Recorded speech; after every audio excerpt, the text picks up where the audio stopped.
Hey guys, it's Doa. You may think to yourself, hey, Doa's too nice to be on Thorin's channel. Why is he there? And you're right. He's locked me in his closet, and I'm being forced to record this. Help.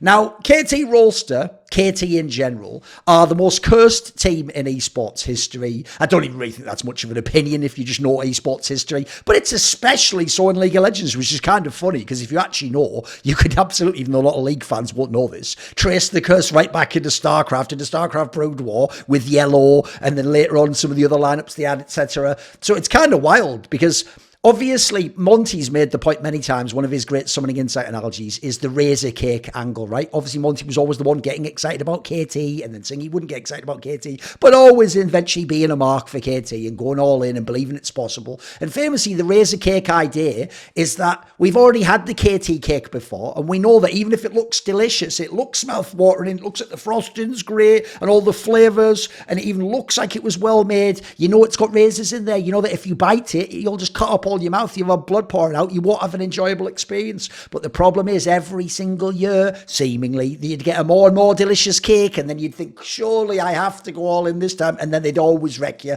except once or twice, as we'll get to, and those become the exception that proves the rule, quite frankly. Now, what's funny is, in general, I actually don't really believe in sort of the tangibility of curses, that they're actually like a physical, real thing, but I do think that psychologically, the mind has incredible power over performance anxiety, competitive ability, who you think you are, how intimidated you are from the opponent, what you think will happen within patterns and trajectories of, if this happened before, then this will happen next. All these things I do think circle around. And so this is one of the teams in orgs that for me really shows that once you go down this path, it is hard to turn it around. It isn't as simple as just doing a quick 180. It's like trying to turn an old-fashioned steamboat where it takes ages to gradually turn around and become different. Look, it can be done in other esports games. You had people like Carrigan who were thought to be the chokers and the cursed people who've later come on and won everything. So it can indeed happen.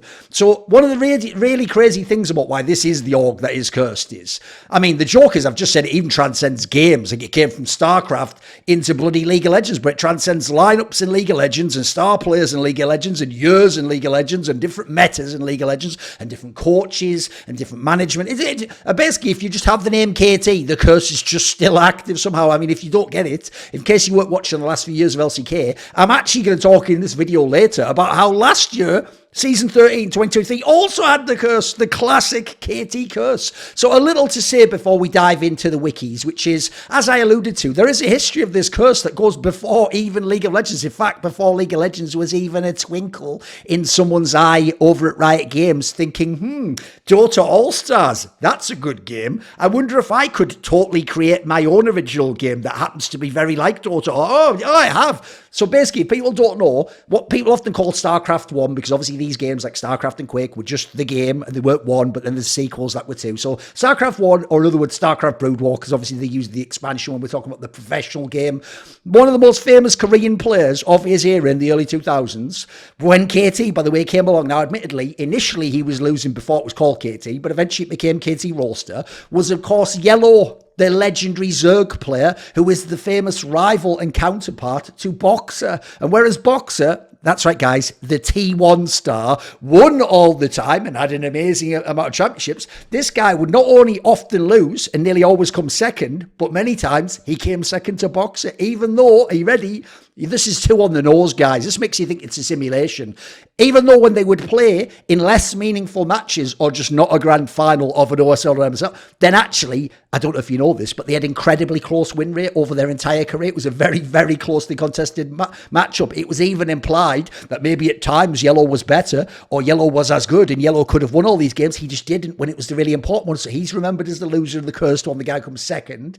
And T1 and Boxer are remembered as the winners and the ones that were always going to win and the true champions. And people think there's a massive gap, but there wasn't. Kind of a bit on the nose if you think about the League of Legends rosters over the years. And obviously, the battle with T1 is the telecom war. It actually still applies to this day, even though in the modern day, Gen G T1's actually the more important matchup. But T1 KT has that classic appeal and still somewhat plays out the same way, as you'll see by the Heartbreak last year from SKT repeatedly over KT in 3-2 series. Classic style. Then you think of some of the people they had in T1. So you had Yellow, by the way, you also had people like Nada later and other very good players, Reach, etc.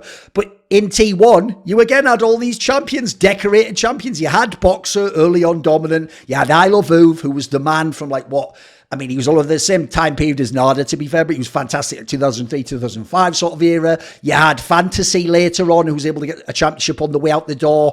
Obviously, in Pro League, T1 was always one of the best teams. They had Bisu, who was helping them win the championships. They had some of the best players of all time. Then you come to League of Legends. You think it's a totally different game. There's no even reason. By the way, there was one person who was sort of able to counteract the KT curse. He's just called Flash. And I don't know if you know it, but he's the best Brood War player ever. In fact, I think he's the best person to play any esport ever. So surely that's the greatest outlier / exception that proves the rule ever. Like, it doesn't matter that he was in your org. And also, by the way, Nada, when he won a lot of those championships, that wasn't when he was in KT. So if anything, the curse still remains overwhelmingly. Then you come to League. Just consider this, guys. They've been in OGN/LCK since season 3. So 2013 on, it was actually like technically the winter season that started at the end of 2012, but that's the off season for the West, and that was after Worlds. So from that period onwards, they've been in LCK. And in fact, obviously, the first couple of years, season 3 and season 4, before it became LCK, you could have 2 teams. So they had 2 squads to double up with. They had KT Rolster A, KT Rolster B, or later, KT Rolster Arrows and KT Rolster Bullets, when they had to use that terminology in the same ways you had Frost and Blaze and all that sort of Sword and Shield and all those other orgs, right?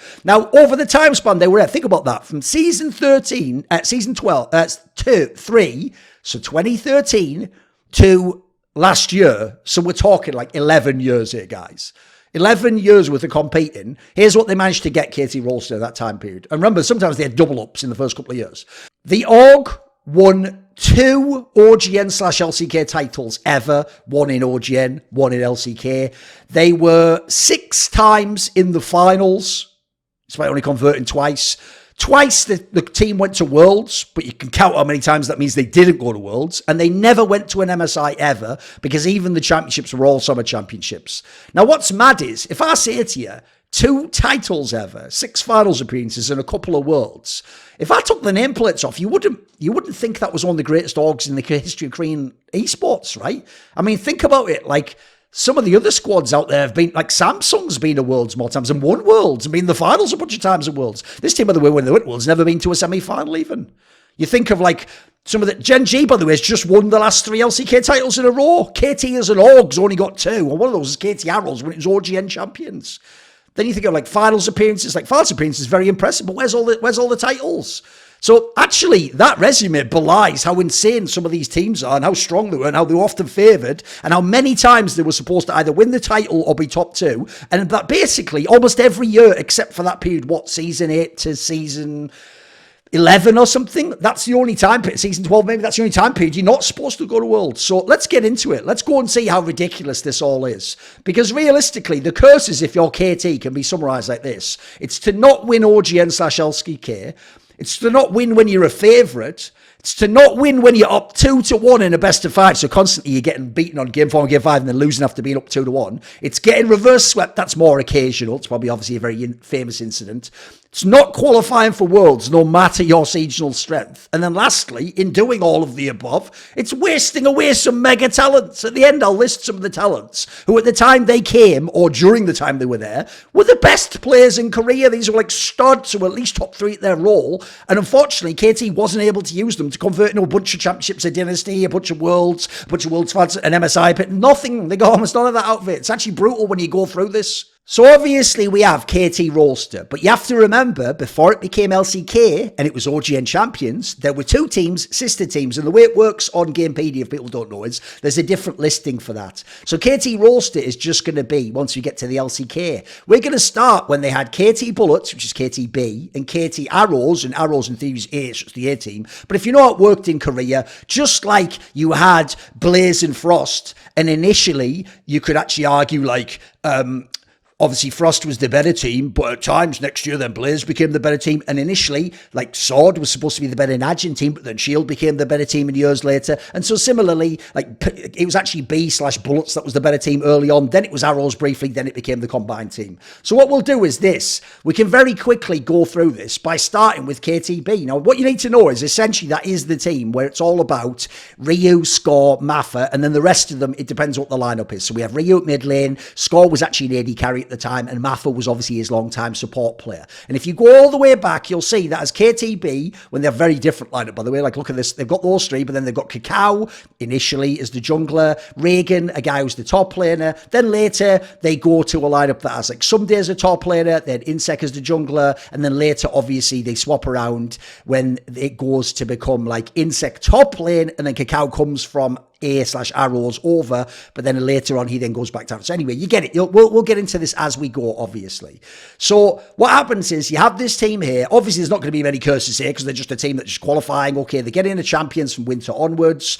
Then what you do is you go up to here and they have the first OGN champions season, because in this one here, we'll look at it very briefly. They weren't actually supposed to do anything. This doesn't count for the curse. In the winter season, which was their first whatever, they came third. You go and look, like, yeah, they did really well in this group here where it had Blaze, but Blaze was still bedding Flaming, if people don't know. But then in the playoffs, they were able to beat their sister team, the Arrows team, who wasn't very good at the time.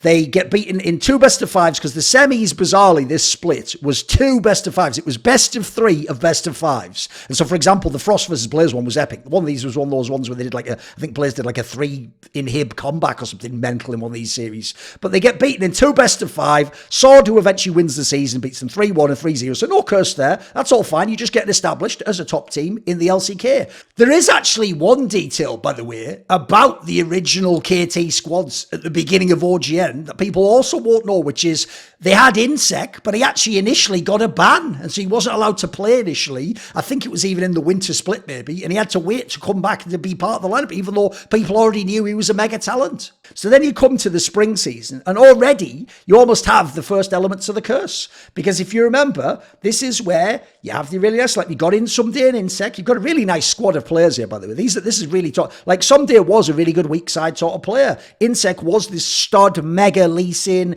doing the Insec. Ryu was one of the best mid laners. Score was a solid, very reliable ADC, and Maffa was just a player who paired with him well. And they seemed like these three, the bottom side of the map, had a really good sort of like sync up as to where and what to do. And so then you go and you look, they're doing really well. Look, they're one of the top 4 teams. They're doing well in the group stage. But here's the problem. You might look at this here and see that CJ Enters Frost finishes first with 1 series more, and KT Rolster Beast finishes second. Now, here's the interesting detail there. What happened was, at the end of the season, basically, it was known that the person who wins this group is going to play... the person who loses and comes second in this group will go over here and play MVP Ozone, who actually does, ironically, end up winning the split, but at the time was considered just like, like a dark horse team. And so that's who people wanted to play. If you're Frost or Blaze, or KT also B, you actually want to play MVP Ozone, because the other option, if you actually win that last match, is you have to go and play Najin Sword, Black Sword. And remember, they were the reigning champions of the previous season, even though... admittedly, they weren't as good this time around. That was the one with Macnoon and Watch and Song and Pray and Kane. So you go there, and basically that meant, if you remember, this was almost like the audition or Oscars night that they had in LPL, where essentially you go watch this game, it looks like both teams are trying to lose to get an easier bracket. So when KT Rolster lost this game, they got mega hated on by all the fans. But what's hilarious is, by losing it, they got, in theory, the better playoff bracket and lost immediately in the first round to MVP Ozone with Dandy and Dade and Imp and Mata and those guys, and they just got wrecked in the first round. So actually, in some ways, you can already see the curse is kicking in, right? Because actually, you've tried to make an easier bracket for yourself. Wouldn't you be a fool not to? I mean, I personally would always try in regular season, but I get why people who are a bit more like cynical, or maybe some would say pragmatic with their opinions on the truth and how hard you try. In theory, you've done the right thing. You've got punished for it. So actually, you already see there's already some problems going on there, right? Then after that, they renamed to Bullets. So for Bullets, we come into the summer, and obviously you can see here, they came second, didn't they? So if you remember, this was obviously a tournament format, not a league. So what happened here was, in the group stage, they actually managed to lose to Frost, by the way. They have a little tricky group here. They get out in second. Then in the playoffs, they play an epic series against Blaze. It's a really great series, by the way. Really, really close. They win that 3-2. They go against Frost, the team they lost to in the group stage. They easily sweep them, 3-0, clapped them. Other side of the bracket, you have SKT, who's been on the rise throughout the year. Obviously, most of them are rookies, except basically Impact. Obviously, particularly in the case of Faker, he's just already the best player. And in the final, they are up 2-0. And they lose 3-2. They get reverse swept. And this is really in league where most people will say the KT curse begins. Because not only do you lose the championship, by the way, some would say if you look stylistically how you play, there's a real world where they do win this final. Could have been awesome. By the way, that's Zed versus Zed playing game 5. The game was already basically done. But that was just kind of like a summary of how the series went. Right? These are two very closely contested matches. Just because SKT wins World, don't think they were way better than KT Bullets. And in fact, that's part of the problem. Because when you lose that final, the main issue is that messes you up for the regional, because the main problem is that SKT now has just become the best team in Korea. But SKT themselves didn't play the winter split of OGN. So SKT doesn't have the most championship points. So even though they've won summer now, SKT is also in the regional, but so is KT Bullets, because since they only came 5th to 8th in winter, they were 3rd, but with a different squad. In spring, they were 5th to 8th, and now they've come 2nd. So here's what the problem. If KT had won that summer finals, they'd have qualified to Worlds, as far as I remember. By losing, both these teams had to go into the regional, and there's only one spot for Worlds from the regional, because at this point in time, MVP Ozone, I think, was like maybe 1st in championship points. No, they were 2nd. Sorry, and Najin, Black Sword were 1st in points, because obviously they had the championship from the previous season. Then MVP Ozone got to go 2nd from championship points because they won the spring. And then you had, and I think came 2nd, top 4 in summer. And then you had one spot left, but SKT and KT are going to decide it again. So basically, your job, if you're KT, you want to go to Worlds once you've got to summer, is either win summer or win the regional, both of which involve beating the team that some people think is the greatest lineup in the history of League of Legends, and actually went on to win both summer and Worlds. So you lose to them, you make it all the way through. Look at how many games you have to play, by the way. You make it all the way through. You're beating the other top teams in Korea, and then you lose to SKT there, so you don't get to go to Worlds. Now, that already is kind of a bit mad, right? But people forget this one. Here's the one that always gets forgotten. There was another one, another OGN where this team was really good. Not spring the next year. They were already dropped off by then, even though they won the IEM because they were just the one Korean team out of the top teams that was going. It's actually here. People forget that after Worlds, there was obviously a split of champions. You had winter, now technically counted for the next season, but obviously begins after Worlds when everyone else is like going for the off season. And if you remember, here's what happened in this particular season. So they won their group. Okay, great stuff so far. You go to the playoffs. They beat Blaze, still a top team. That was a big match. And then they have to play SKT, the champions of the world, and the previous OGN champions in the semis. And by the way, SKT doesn't lose a game this entire split. It might be the best split ever played in LCK. And KT Bullets, because of the bracket draw, even though they won their group, so did SKT. It just so happens that they get the bracket draw. We're on the same side of the bracket as SKT, and it's single elim. So when they lose, yes, they get swept, but nobody could beat SKT. Look, they sweep everyone. They didn't lose a game this split. It means KT Bullets doesn't even get to go to the final. Even though, again, for most of this year, they're probably the second best team in the world. They could have been the champions of Korea. They almost did it. They failed. They could have gone to Worlds. They were unable to because the eventual world champion blocked them. And then that team wins Worlds. And they not only didn't get to go to Worlds, they didn't get a domestic title. Now they didn't get to be in the finals. And they probably are the second best Korean team and the second best team in the world. What a brutal start already. People forget this one, right? But that was KT Bullets. You might remember next year KT Bullets falls off, isn't in big finals, isn't in these massive 3-2 series, etc. So then you got to remember there was another KT team, right? Then, of course, you had KT Arrows. Now, Arrows, crucially, started out as a team that, like, obviously, Kakao was there. A bunch of these players you won't know. Most of these names you won't know. It's funny that Hero, who eventually I think became like a fucking jungler, is playing ADC here. But whatever, this is 2013, to be fair. And basically, in 2014 is when this team becomes relevant. Because what happens is after the KTB team basically decided to they did some sort of like a roster move, right? Because look, in spring, we'll just go quickly look at this. So Bullets has brought in Leopard to be their top laner, and they have Insec as the jungler again, because people forget, for spring, KT Bullets decided to go back to Insec as jungler. He was actually top lane when they did all that stuff I referred to last year, except for in spring where they failed, etc. And then, because you've made that move of bringing Insec back over, Cacao actually gets ejected to the sister team.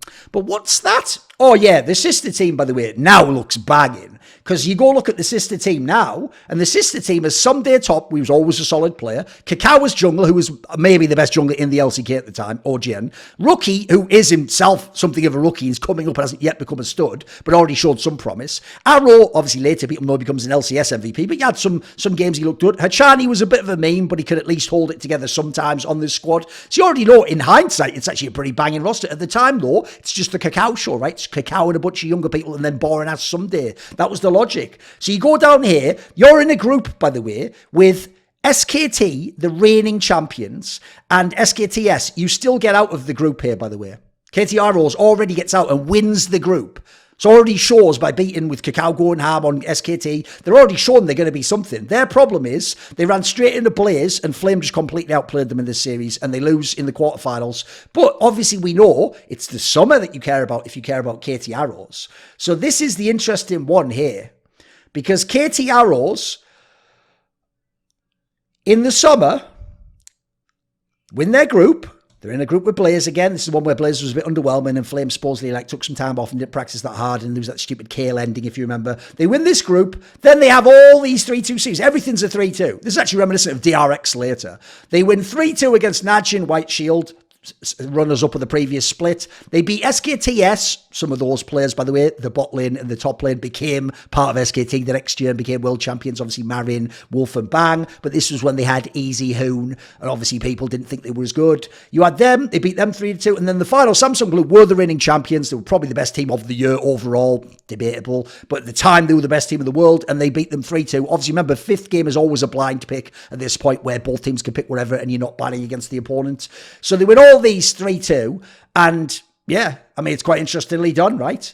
Because here's the funny thing that people probably won't know is another thing about them losing in big series and best of fives, especially if KT teams lose 3-2 to the opponent, is many, many times they're the ones up 2-1 and then they lose. Sometimes when they win the 3-2, they're the one 1-2 down and because there's no pressure, then they win. Well, you know what? This one time KT Arrows, who won the championship and is much something of an outlier KT team, they were the opposite because they not only won the championship, got to the finals and didn't choke. I mean, they were the underdog on this one, admittedly. But they're up 2-1 in every series. They're up 2-1 on Shield, 2-1 on SKTS, and they were up 2-1 on Samsung Blue. And they actually were able to win the championship. Then has to be heartache if you're KT, though. You've won the championship. Surely it's all good. No. Because then you try to qualify the Worlds, don't you? So KT Rolster B has already dropped off by now. But hey, we've got a chance. We've got the reigning champions of the OGN guys, the number one team in Korea at the time. On paper, I'd say number 2 behind Samsung Blue. But you're supposed to go to Worlds. At this time, the teams that obviously should go to Worlds should be like this. Samsung Blue, they've been so excellent all year. You'd probably say Samsung White because they were also really strong. It's only Samsung Blue beating them. And then you'd lastly say probably KT Arrows, right? SKT's fallen off. KT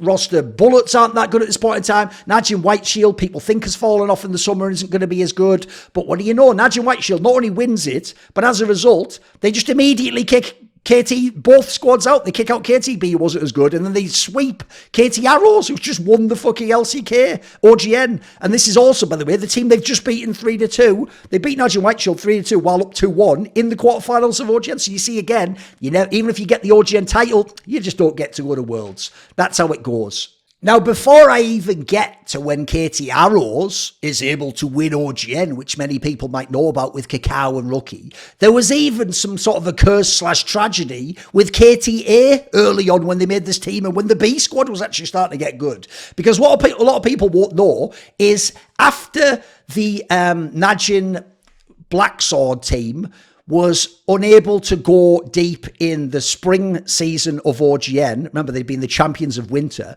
They had some sort of dispute with Maknu, the star player the whole team was built around, the mega carry top laner, famously would play stuff like Rengar and proxy farm between the tier 1 and tier 2 towers or whatever. This guy got sort of booted out, and so KT decided, right, you pick this guy up, make a team around him. So they picked him up, and they rebuilt the KTA squad around him, and what they wanted to do was qualify 2 champions, and then they'd have 2 really strong squads, and you've benefited from your rival kicking out like a star level talent, and then you're going to bring him back and you're going to have a different type of a team. So you go and you look, and they played in this qualifier for champions. And by the way, they don't even get to the main part, because what happens here is, look, the first one they get a bye because they're the big name team. They immediately lose to a team called Gaul, who, by the way, spoiler, Gaul doesn't even qualify to actually get into OGN champions. So already that one's blown. There was some rumor at the time of like McNoon had maybe some sort of like girlfriend or personal issues going on. Basically, by the way, that's the end of his Korean career. He just sort of like starts to fade into oblivion. And eventually, funnily enough, he was even on a team years later trying to qualify to LCS. So right out the gate with KTA, you've already got some shenanigans going on. And then there's the whole thing where Kakao was the jungler of the team, but then you've sent him into KTB because Insect went top lane. So you've also stripped at some point in time other talent out of the A team to build up the B team. And it's only later, when Arrows becomes better, that people might argue you should flex the opposite direction. So the craziest thing to me, before you come to the combined LCK era, is you've twice had championship contenders, even different squads from KT, unable to go to Worlds. In Season 3, KT Rolster B, Bullets, is the second best team in the world probably, don't go to Worlds. In Season 4, you have KT Arrows become the champions of Korea and don't go to Worlds. So you can already see, like, this is the way it's going to be, except spoiler, at least Arrows got a domestic title. You'll see there's a lot more suffering than that coming on. So now we can go to KT Rolster, the combined 2015 onwards, after the Korean exodus of the Samsung teams. You have LCK where you combine the rosters, so you let some of them go anyway, and then you make the best of what you've got left over. Now, if people remember, spring was pretty irrelevant. This is when they were still working with the squad, trying to get it fixed, etc. Obviously, they had Chani at this point in time, actually over on the main squad. Yeah, that's right. Because obviously Maffa has also gone over to the LPL like a bazillion people did. I think he was over with like IG or something. And basically you go look, in spring, they're not particularly relevant. They're sixth. They're only winning 6 games. Then you come to the summer and already you're going to see what's happening in the summer. Because in the summer, you're second overall with 13-5 in games won, right? So you go look here. Admittedly, SKT tears it up. They've only lost 1 series. So, okay, 13-5. But here's the part that you need to look at. There's so many contextual parts that make even splits that don't look like they're that cruel become even more cruel. So people don't remember. I was there, so I remember these things. You're going to need to look at the roster to know why this particular one's cruel. Because you're going to think losing the T1's no problem. They're the best team. That was even, people again say 2015 SKT, maybe the best team to ever play League of Legends. But let's just go down to KT Rolster. So notice how there's an extra player. Look.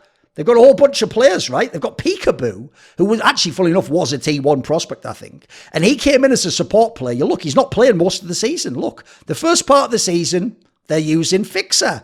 Then he comes in and he plays all the rest of the games. You can't see it here, but he plays all the rest of the games and goes into the playoffs. And basically, that actually makes them a team where suddenly people think, maybe they actually can beat T1. This guy looks great, by the way. He has like a Thresh. It's got like engaged champions. It's looking really, really spicy. So you go in the playoffs. You beat Ku, who, remember, was the best or second best team in the spring, depending on what you think about their finals performance. And they beat them 3-2. Oh, okay. Already kind of spicy, right? By the way, a rare example of when you're up 2-1 as KT and you don't blow the whole series. You go 2-1 up. You beat Ku. Admittedly, Ku, GE Tigers, Rockside, kind of chokers in their own right.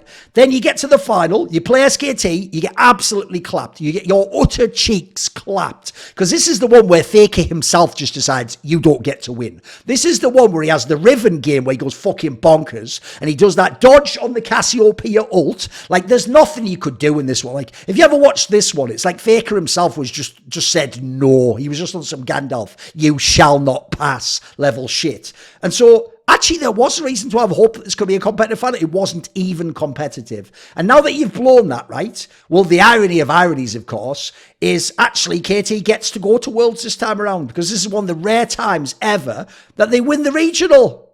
They actually win the regional, guys. But that's also because T1 and Ku are already going. So at that point in time, it's like, who's there to beat? Like, CG Entus had been strong in spring, fallen off a little bit. Jinair Green Wings, people might remember, was like a canny enough team, but they weren't really that great. And then Najin at this point in time is just an all right team. It was mainly where Duke was really good, but the rest of them were just kind of whatever, even though the lineup should have been way, way better. So you go and look here. They just chill in the last round of the regional. They win it 3-1 over Jinair Green Wings. By the way, you're a massive favourite to win that one. So you get to go to Worlds. People will remember, even at Worlds though, there's a little bit of suffering, right? A little bit of curse. Because you go and look, already you're cursed. You get the hardest group. This is one of the hardest groups imaginable, by the way. Think about this, right? You've gotten the number 1 seed from China, So, by the way, remember, you can't get a Korean team. So, the worst possible team, you can only get these 3 teams. You've gotten China. And at the time, people were really scared of this team, even though they blow this particular Worlds. So, you've gotten the worst possible number 1 seed. Then, as a number 2 seed, you're going to take, you're obviously a number 2 seed yourself. You get TSM, who, by the way, is like, remember, this is where they'd lost to, in like 3-2 to, they'd beaten, let me think, how did that go? Season 5, summer. So this is when they've lost to CLG in the final, if you remember. And that was mainly 3-0 because of the drafting. So you get TSM. Okay, it could have been worse, to be fair. You could obviously have gotten... Oh, no, actually, how could it be much worse? Actually, if you look at the teams, that's actually one of the worst teams you can get. You can't get another Korean team, and you've already got the Chinese teams. So actually, that's one of the worst teams you can get. Yeah, people would say TSM, one of the worst squads. H2K, this is before they had Forgiven. So actually, yeah, this actually might be the hardest team. And then lastly, in Pool 3, look who's in Pool 3. Bangkok Titans, everyone would beat them. Cloud9, okay, fair enough, but this is the one that barely made it there with High as jungler. So actually, maybe that's plausible to beat them. Pain Gaming from Brazil, who gives a fuck. And then Origin, who was arguably the second best European team, but only got into EULCS in the second split. And so they came through the regional and have come out of Pool 3. You got Origin, of course. So let's see, you've got the hardest Pool 1 team, arguably the hardest Pool 2 team of who's available, and then by far the hardest Pool 3 team. You have got a group of death and you win it 5-1.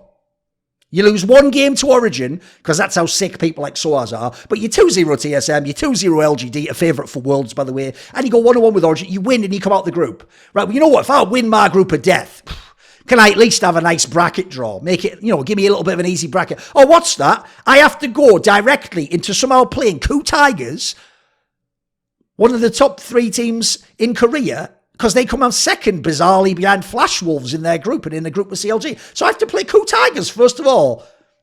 What's this nonsense? And by the way, even though you've already beaten KT Tigers previously, that was the team, obviously, you'd beaten 3-2 in the playoffs of LCK. You lose to them. They go all the way to the final because they get to play Fnatic in the semis. They go to the final. They win the 1 game off SKT and they come second. So you lose to the team that comes second at Worlds, who you've already beaten. And as a result, by the way, here's where the curse is also going for Worlds. KT will never make semi-finals of a Worlds. This is as far as they're ever going to go. Think about, at the end of this video, the idea they've never made semis of a Worlds, ever. I mean, they just can't catch a break, can they, guys? So then we come to Season 6. The major changes is, you've no longer got Nagni. You brought in Fly, one of the most boring mid laners of all time, but everyone knows his style. He was all right. You have Arrow still. You've got Hachani. Hachani's back, because sadly Peekaboo just didn't like how all that went, and so he just bailed out, and that's it. You've blown the chance with Peekaboo, by the way. Really talented player, but just kind of just goes into nowhere now. Yeah, Hachani comes back. You run it back with this team, and you go second in spring, but then you come third in the playoffs, classic KT style, because you lose to SKT there. The problem you have here is, obviously, Rox Tigers this year is really awesome. So you're behind Rox, and in this point in time, I think you were ahead of SKT, but I think maybe on a tiebreaker or by 1 game or something. And then you lose to SKT, just 3-0 swept in the playoffs. Classic SKT. Obviously, Season 6, we all know they go on to win both this split spring and the eventual Worlds. You don't even get to go in the final. They beat Rox Tigers in the final. Then you come to summer, where you're third, and that was actually like behind Rox and SKT, even though I think you were like tied with SKT for this one. You go to the playoffs. What's that? You come second. So actually, you've done better. We're third in the regular season. We're going to have beaten T1, this means. Yes, you did. But this is where the suffering never ends if you are KT Rolster. Because, okay, you're actually behind SKT in the overall split, so they get to skip to here. So you sweep Samsung Galaxy, then you play SKT. You beat them 3-2, by the way. This is a massive, massive game for you. Even though... What's that? You were down 1-2. So again, your back's against the wall, down 1-2. If you're up 2-1, you know you're fucked if you can't see. If you're down 1-2, they do it this time. They come back. If you finally beat SKT, you're supposed to just win. It's like if you're yellow and you can beat Boxer, you're supposed to win the championship. No.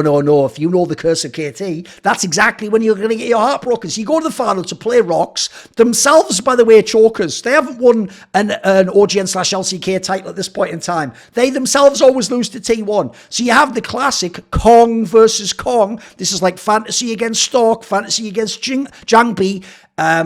Obviously, you have all classic ones in other games as well. At this point in time, 2 teams can't choke the final. Someone has to win. It's a 5-game series. And what do you know? It's Rox that wins, not KT, because KT is the superior cursed team, of course. And what do you know? Because you didn't win, you're going to have to play a regional. And we all know when it's regionals and you're the guys from KT Rolster, that means suffering. Because what happens in the regional? You play Samsung Galaxy, the team you 3-0 just swept in the playoffs. And of course you lose 3-2. Of course you lose in the 5th game. And are you ready for the kicker?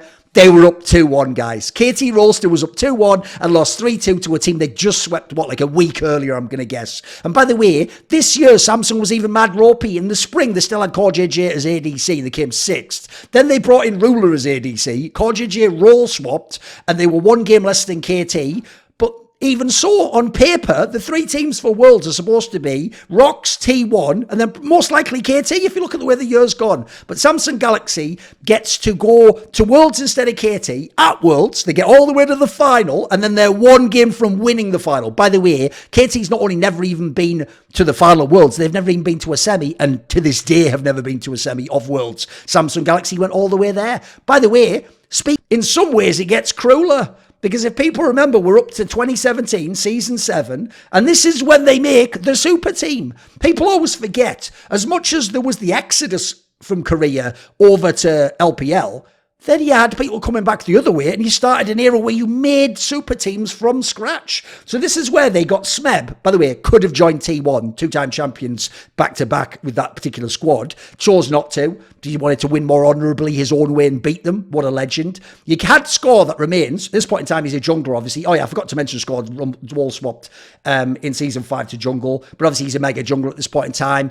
Pawn comes back from the EDG team where he'd won the LPL to be a mid laner. I thought he was a bit washed at this point in time and he had his injury issues, but whatever. We know later Cal comes in. Deft comes in. Monster ADC has been a god over in China. Much better player when he comes back. And Mata obviously has been over with RNG. He's been in like MSI and mixing up at Worlds, working with Uzi I. You've made an insane team here because people always said, what if Deft and Mata played together? Obviously Mata was over on Ozone/White and Deft was on Blue. Then obviously Pawn played with Deft on Blue initially, but then swapped over to White. Score was just a god jungler the whole time anyway. And then Smeb was the incredible star player of Rox Tigers. This super team was supposed to not only beat T1, but probably win everything. So you go and you look, in the first split they played together, they're 3rd overall. Okay, a little bit underwhelming, right? Behind T1 and Samsung Galaxy, who's actually quite strong at this point in time. You get to the final though, but you lose 3-0 to SKT. You just swept immediately. Get the fuck out. You're a super team when that happens. It should be a competitive game. This is the SKT, remember, that because they've won Worlds, they've changed up the squad. They brought in Hooney from fucking Immortals. They've got Peanut, good old Peanut, from Rox himself, and they're now trying to work with a totally different type of squad. So this is one where, like, that should have been right there for the taking with the super team. But you get 3-0 swept, not even competitive. In summer, you are 2nd, and you're tied, I think, with Longzhu, who with BDD, so who's already started to emerge as a strong team, and Khan, obviously. And in the playoffs, you play SKT, and they beat you 3-2. Classic 3-2 loss. Are you ready for this one? This is worse. You're up 2-0 in this one. This is like the summer of Season 3. You are up 2-0 and you get reverse swept so that SKT can go to the final and then lose themselves. So you don't manage. So this year you've already blown it. You haven't won a single title. Well, at least we've got the regional though, guys. I mean, at minimum, we're a top 3 team in Korea. We're surely going to Worlds this time round. Oh, the suffering hasn't ended yet. Samsung's Worlds runs, if you don't know, come at the expense of KT. So even though coming in, yeah, you're in mega position to do this. Like, you should be able to get there. Samsung's barely beaten a freak of freaks who barely beat MVP, so you're surely going to beat them. Not they 3-0 clap your fucking cheeks. You actually get clapped. Even though this team, by the way, Samsung Galaxy was 3rd in spring and 4th in summer. And in fact, if you just go and look in summer, you will see how bad it is. Because in summer, you got 3-0 beat by SKT, who then beat KT. Like, you're supposed to be a massive favourite if you're KT here. You're supposed to be going to Worlds. And are you ready for the real punchline if you're forgetting what year it is? Oh, this time around, Samsung Galaxy wins Worlds. KT Rolster hasn't even been in a semi-final of Worlds to this point or ever. Even though the super team of Season 7 didn't even go to Worlds. Of course, right after Worlds, they win the Kesper Cup just to give the fans false hope in it. Then you come to Season 8, you still got the super team, you're running it back. But obviously, you initially do it with Pawn, but then even for the playoffs, you brought in UCal because Pawn's having some issues. You've also got Rush, funnily enough, to sub in for Score, but obviously that's not going to happen very often. You're third in spring, and then you're third in the playoffs, and you lose to a Freak of Freaks. Obviously, that's not the line for Freak of Freaks at the time. This is the one with Kane and Kuro and those guys. Yeah, that's right. Smeb lost to fucking Kuro. What a world. What a world. What a cursed dog this is. And yeah, it's just irrelevant, right? Who cares? Because you go and look, and what happened was, in the spring, you lost to a Freaker. By the way, funnily enough, you actually even beat SKT, but this was one of the worst years ever for SKT when kind of SKT got betrayed and shouldn't even in the playoffs, so don't even really get to celebrate that much. Then you go to the summer. In the summer, you are first place, 13-5. In the playoffs, you beat Griffin 3-2 in the final, down 1-2, because that's the rare time you win if you're KT. Yeah, perfect. By the way, this was actually a very competitive split. If people don't know, 4 teams were tied for first place in the regular split. It was Griffin, KT, Kingzone, and Gen G. But as you can already tell, that means if you hadn't won the split, it would have been a kind of squeaky bomb time at the regional. Luckily, you did win this one. It's your second championship if you're KT the org, so you get to go to Worlds. When you go to Worlds, well, if you remember that obviously IG wins, you know this is Thorin, right? So what happens is, in the group stage, you managed to win your group. You had a group, by the way, that had EDG, one of the top Chinese teams. You had Team Liquid. This is the year, remember, Season 8, where Team Liquid's actually like a solid team. This is where they're the double champions. It's the one with Ole, not the one with Core Jit, but they're the double champions of the LCS. And then Mad, obviously, was the team from LMS who was just aight. In this one, you go 5-1. Again, you lose once, this time to EDG, who has iBoy. They're not a terrible team. And then you win your group. Right, if I win my group, I'm supposed to get a second place team. So let's see. Oh, that could be G2. Oh, I think I'd beat G2. That could be Cloud9. Oh, I'd love to beat Cloud9. Yeah, I'd definitely get in their ass. Or it could be, if I get really unlucky, Invictus Gaming. You know, the team that has Rookie and the Shy, mega stud players. Some would say the second best team from China. What's that? By winning my group. Because Fnatic, and Invictus Gaming, by the way, is messing around playing with Duke, etc. and all that shenanigans with Shy. So because Fnatic wins the tiebreaker, I have to play IG. IG wins Worlds in the end. And by the way, IG smashes everyone else at Worlds in the playoff series, but it goes 3-2 against KT. And fair enough on this one. Actually, IG was up 2-0, and it was KT Rolster that was reverse sweeping. But the key thing is you lose, again in the quarterfinals, and this time to the eventual Worlds winner. The actual Worlds winner stops you going further. So for all we know, by the way, bear in mind you won your group, they could have been the second best team at this tournament. They not only almost beat IG, but we'll never know how they would have done against anyone else, or in a double limb bracket with what was a super team minus UCal. This just shows you, if you're the guys from KT, you can never get a break. You never get a break. So after that, you might know, it was sort of the non-super team here after that, because even though you keep Smeb, like the rest of the pieces start to go, and it becomes pretty bad. Like for the rest of the years, it's pretty bad. Like, even though people aren't going to remember fondly the Season 9 lineup, because obviously that's when KT starts to become somewhat irrelevant. The saddest part of all is if you actually look, not only did they still initially have Smeb, but obviously they have BDD as well. They got BDD. And if people don't remember, then in summer, they convinced Prey to come back. So they actually had BDD, Smeb, and Prey potentially all at the same time. They just were never able to do anything with it because that's KT for you. In Season 9, you're 9th and 8th, no Worlds. In Season 10, the online year, you're 5th and 6th. Then you come 4th at the regional, so who cares? Season 11, you're 7th and 7th, not even in the playoffs. Then you get the lineup that has Cos and Aiming in. And at this point in time, you manage to come 7th. In spring, you're up to 5th in summer, but you also come 5th in the playoffs. In the regional, you come 4th, but already, let's get ready, you come 4th to who? You come 4th because you lose immediately to DRX, the eventual Worlds winners. You were up 2-1 over DRX, because of course you were. Even though it's a different squad, you're KT Rolster. Yeah, that's what you do, lose from 2-1 up. And also, DRX 3-2'd everyone in all their best-of-5 series. So in the regional, they 3-2'd KT, then they 3-2'd Sandbox to steal a World spot. Then they went to Worlds. They somehow got out of a group that had Top Esports and Rogue in, and Rogue was winning week 1. Then in the quarters, they beat EDG 3-2. I mean, you can even argue they beat them 4-2 if you think about how that one went. Then they beat Gen G 3-2, and then they beat T1 3-2. And so DRX just 3-2'd everyone after beating KT where this all began. And it's so cursed that KT sort of is the first domino for DRX winning Worlds. Again, a Worlds winner is the one that has denied you, and in this case, denied you going to Worlds. That's just brutal. So then you do the rebuild for Season 13 last year. You bring in Keen, always being a monster top laner, but never got the championships. Cos was alright. He was already there and he's alright. BDD has been on some down years, but if you go back 2 years to 2021, he was a stud on Gen G. Aiming's still there and is only getting better and better. And you get Lehens, who, by the way, recently was on Gen G winning the championship the last year. This is a banger lineup, boys. So you come in, you come third, and then, obviously, people remember this playoffs was really bombing, wasn't it?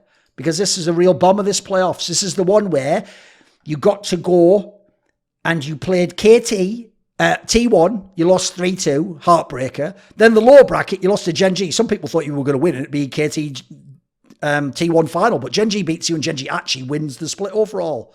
So then you go to summer. In summer, you go 17-1 and you are the best team. And the only loss was that series right at the beginning of the split against Gen G, the other best team in Korea. Not T1, they were having all those problems with the injuries, etc. And Faker having some slump in form. And the series you lost against Gen G was the one where you bought like an item you're not allowed to, causing a massive pause, followed by who knows what the game result is after that. You're from 17-1, everyone in your team gets to be all LCK, the whole team has voted all LCK, the best team and the best players in Korea, that means. In the playoffs, though, this is one of the most cursed heartbreak playoffs ever, because this time you get to pick who you play. You could choose Hanwha Life or you could choose T1. And because at the time Hanwha Life was looking dangerous and T1 has been bleeding out with that injury and the Faker problems and still doesn't look that sick when they come back, they pick T1 to get the revenge and they lose 3-2. Classic 3-2 loss. Then you go into the lower bracket. They beat Hanwha Life this time. Okay, cool. But they did last split as well. You go, then you face T1 again. Again, you lose 3-2. They heartbreak you 3-2. So you don't get a single finals this year. Even though on paper, you were looking at the second best team for most of the year. And Gen G wins again. It's not even T1 who wins the championship this time around.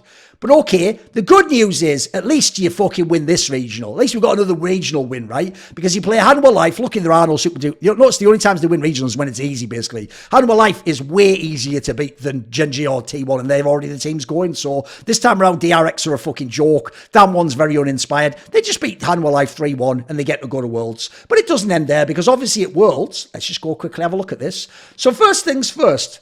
Here's what we need to say about Worlds. Remember, at Worlds, after the first matchup, it's basically randomised draws. So if you're KT Rolster, randomised draws, let's just hope we get a really good chance here. By the way, the idea KT even makes the playoffs shows you how fucking cursed but good this team is in its history. Because are you ready, guys? A lot of people don't know this detail. KT Rolster only drew fucking Asian teams from LCK or LPL, and that is incredible because they are one of the LCK teams. There only are 7 other teams, and they're somehow drawing 4 different squads of the remaining 7 in the LPL and LCK. They start out playing BLG, one of the best teams in the world. Then they play D+, admittedly not good, but still an LCK team. They beat them. Then they play Weibo, who it looks as though they beat here. Weibo obviously ends up in the final of Worlds, by the way. Then I think they lose to LNG. They lose to LNG, who was in the final of LPL, and obviously himself is a strong team. And then you finally get to beat Damwon to get through there. Actually, let me double check. I think, did BLG lose that one? The problem is I'm colourblind, but anyway, obviously they win 3 games here to go 3-2. So even then, because of this nightmare draw, one of the hardest in the whole tournament, you still get through. You still get through. You're not even supposed to at that point in time. But you get through 3-2, which means, by the way, you are going to get one of the worst matchups. Because as a 3-2 team, you are going to draw one of the 3-0 teams. Either Gen G, who's already beaten you, but at least domestic team, or JDG. And this time, people think the greatest team of all time. I do think the greatest team of all time. They draw JDG, in theory, the harder opponent. So you can see it's just nightmare fuel the whole way through for fucking KT Rolster. And actually, if you remember, this is where you just can never get a fucking break when you're KT. Because, of course, you win game 1. You win game 1, and then you get reverse swept. They win 3 in a row and eliminate you, and you go out in the quarters and yet again fail to make top 4 of a single world championship ever. Oh, and by the way, actually now they've lost some of their big names, and this year's lineup doesn't look as good. So if we go back over those curses, not winning OGN/LCK, they got 2 titles ever, one in OGN, one in LCK, 2 basically different squads. Not winning as the favourite, that happened a bazillion times. Not winning, went up 2-1 in a best of 5. In fact, a lot of your classic wins come from being down 1-2. Not qualifying for Worlds, no matter your strength. In Season 3, you're arguably the second best team in the world. In Season 4, you're one of the stronger teams, but a dark horse for Worlds with Arrows. In Season 6, you're actually back again to being one of the better teams in the world. And then in Season 7, you have a fucking super team and you don't go to Worlds. And then obviously I'll get to the waste and the mega talent. So let's just go run through this a second. So you had 11 attempts to go to Worlds and you only got to go 3 times to Worlds total. 2 of them had to come out of the regional. You lost loads of regionals. We'll get to that in a sec. 4 times, by the way, the team that eliminates you at the end of the season is the winner. 6 times the team that eliminates you at the end of the season is a Worlds finalist. 6 out of 11 times. Over half the time, a Worlds finalist eliminates you from Worlds or the regional. And then, yeah, you've just had your heart broken a million times. So let's just run through these. In Season 3, you lost to SKT, the eventual Worlds winners. In Season 4, you lost to Nodge and White Shield, top 8 at Worlds. Season 5, you went to Worlds, but lost to KOO in the round of 8, Worlds runners-up. In Season 6, you lost to Samsung Galaxy, Worlds runners-up. In Season 7, you lost to Samsung Galaxy, Worlds winners. In Season 8, you went to Worlds, but somehow drew IG and lost to the Worlds winner in the round of 8. In Season 12, you didn't get out the regional because you lost to DRX, the Worlds winner. And in Season 13, you went to Worlds, but lost to JDG, who obviously themselves lost in the semis. So what's crazy about that is, man alive, you 4 times lost to the winner of Worlds, 6 times to the final. You can't get a break. Then consider, because of all these results, you've 0 semi-finals or Worlds finals appearances, but you were a contender in Season 3, Season 4, Season 5, Season 6, Season 7, Season 8, and Season 13. You have 0 MSI appearances because you can never win a spring split. By the way, it's not like it's just T1 goes to MSI. Kingzone and fucking damn one have been to MSI too. The point is you just never get to go as KT. And then let's just run down some of the talents. So you had Macnu, never even got him into OGN, by the way. He was considered like one of the best top laners in the whole world. You had Kakao, a monster jungler. You won 1 title with him and got like 0 Worlds appearances with him. You had Insec, who, by the way, later goes to China and then speaking in Chinese and with pings goes to the final of Worlds in Season 4. You don't get any titles or any Worlds with him. You have Score, something the greatest jungler of all time. You get 1 title and 2 Worlds with him. 2 Worlds appearances. Ryu, 0 titles, 0 Worlds. Rookie, I think he might be the best League of Legends player ever. You get 1 title, 0 Worlds out of that. Smeb, I think the best top player ever, although I go back and forth on the shy. 1 title, 1 Worlds appearance. Matter, some would say the greatest support ever. 1 title, 1 Worlds. Deft, maybe the greatest ADC ever. Now a Worlds winner in a different squad. 1 title, 1 Worlds appearance. Pawn, 0 titles, 0 Worlds appearance. Well, because UCAL replaced him, so 0 Worlds appearances. BDD, 1 Worlds appearance, 0 titles, 0 finals. Keen, 0 finals, 0 titles, 1 Worlds appearance. What a waste of fucking time. Think of some of those players I just named. Macnoon, Keen and Smeb are some of the best top laners ever. People like Rookie, Ryu, Pawn, BDD are some of the best mid laners ever. People like Deft, one of the best ADCs ever. Score, obviously one of the best junglers ever. Kakao, one of the best junglers ever. This is fucking absurd. Now, here's the thing about curses. I don't think they're a physical, tangible, knock on wood and hear a sound, you can feel it thing, but they are psychological. In my opinion, they're self-fulfilling prophecies. The key thing is, do you believe in curses? If you do, then you will be affected by them negatively. If you actually believe in curses, but you sort of think they go in your favour, you can positively be affected by them. I think teams who think they are clutch and win often and always get out of trouble do actually tend to do it more often. I think teams that always do lose when they're 2-1, always do lose in the 5th game, always do lose when they're the favourite or when they're supposed to win. I think that gets in their head. I think that gets in their head, it gets in the opponent's head, it gets in the fans' head, it gets in everyone's heads. And when you even are in a team like this, part of it is like, but that's what happens to them. Even though you weren't there, it starts to feel like that's the culture, the ambience, the atmosphere of the squad. So I think this is the most cursed team in the history of League of Legends. I've had to make a lot of tough choices in my career, but thanks to the support of my Patreon community, the Skrilluminati, I never have to make tough financial decisions. So this video and all the rest on my channel are kindly supported by Ahmed Hadjou, Frisky, Pugnatio, Rajcula, Animosity, Jensen Goh, Tobias Bernasconi, Tosh, Toucan, and you know it if you've ever heard before, and you'll hear it many times in the future. A special thanks goes out to my main man, Jerry Keys Minion. Do you want to ask a question in my video AMA? Do you want to be part of one of those long discussions where we talk about whatever you like in esports? Do you want teasers, find out who the upcoming guests are going to be? Or maybe you want to suggest a topic for a future Thorin's Thoughts type video? Well, if any of these perks or others appeal to you, put your money where your mouth is today and join the Skrill Illuminati by joining the Patreon link in the description box below.